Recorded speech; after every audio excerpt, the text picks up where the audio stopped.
Cold open. It's day 7 of the great gravy shortage. Your prized jar of mystery pickles is gone, probably pilfered by that suspiciously well-fed squirrel from next door. The local warlord is now accepting artisanal cheese as tribute, and your last can of beans just rolled under a perpetually stuck washing machine. The hunger is real, but the actual danger is mostly just to your dignity. Hey survivors, welcome back to our channel, the hand-drawn guide to staying mostly functional when the world gets weird. Today, we're sketching exactly how to safeguard your imaginary snacks from imaginary raiders, purely for laughs and fictional preparedness. So, picture this. The world's gone a little sideways. Your biggest threat isn't a zombie horde, it's Brenda from down the street eyeing your last box of dehydrated mashed potatoes with a glint in her eye. How do you keep your precious, probably expired provisions safe? We don't do real survival tips here, of course. That would be responsible, and we're far too busy inventing new ways to use a potato peeler. Instead, let's explore some utterly ridiculous, purely fictional methods for food security in a whimsical apocalypse. Scenario number 1, the misleading container Gambit. See this sketch?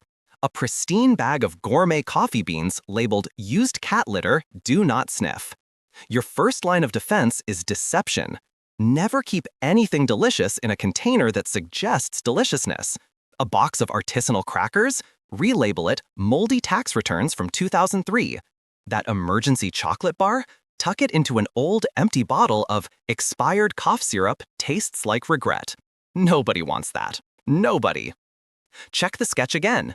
A jar labeled Grandma's Pickled Eyeballs, but clearly containing delicious olives. The more unsettling the label, the better. Bonus points if you can add a faint, unidentifiable stain to the outside. A subtle hint of mystery goo deters even the most desperate scavengers. It's not about being truly inedible, it's about the sheer psychological horror of the idea. Scenario number 2, the decoy disaster. This is an advanced technique, best deployed when you anticipate a thorough yet clumsy search. Sketch a shelf overflowing with dusty, clearly ancient tins labeled mystery meat product, questionable origin. Create a sacrifice shelf. Load it with genuinely terrible, borderline inedible food. We're talking 30-year-old fruitcake, cans of spiced ham-like substance from a forgotten era, anything that looks like it's been fermenting in a forgotten bunker since the Cold War.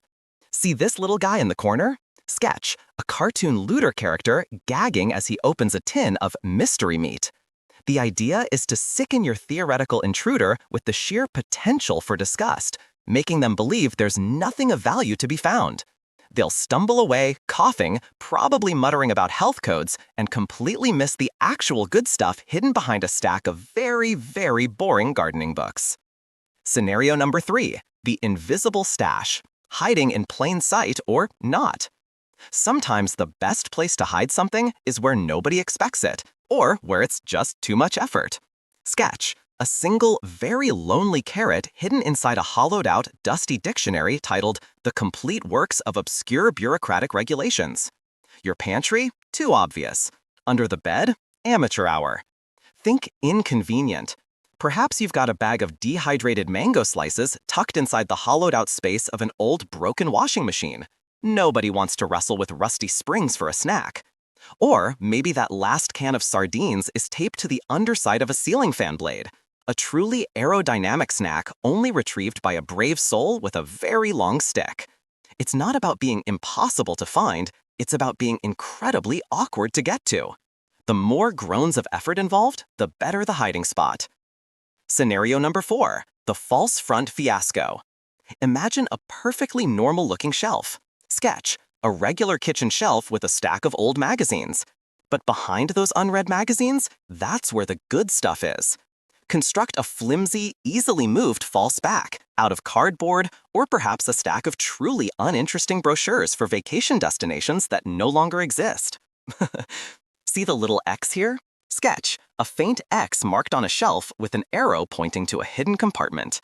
It's about creating an illusion of solidness where there's only snacks. The key is that the false front shouldn't look like a hiding spot. It should look like an abandoned project or just really, really bad interior design choices. Nobody suspects a truly terrible decorating decision. Wrap up/takeaway. So, there you have it. 4 completely impractical, wildly exaggerated, and absolutely hilarious ways to safeguard your hypothetical pantry when the world decides to turn into a giant, chaotic scavenger hunt. Remember, in our fictional future, it's not about being cunning, it's about being creatively absurd. The biggest threat to your imaginary ramen is often just a severe lack of imagination from your imaginary foes. That's it for today's page from the Apocalypse Sketchbook. If this entertained you for at least 5 minutes, hit like, drop your funniest hypothetical survival idea in the comments, and subscribe so the next disaster feels slightly more ridiculous. Stay sharp, stay weird, and I'll see you in the ruins. The imaginary ones.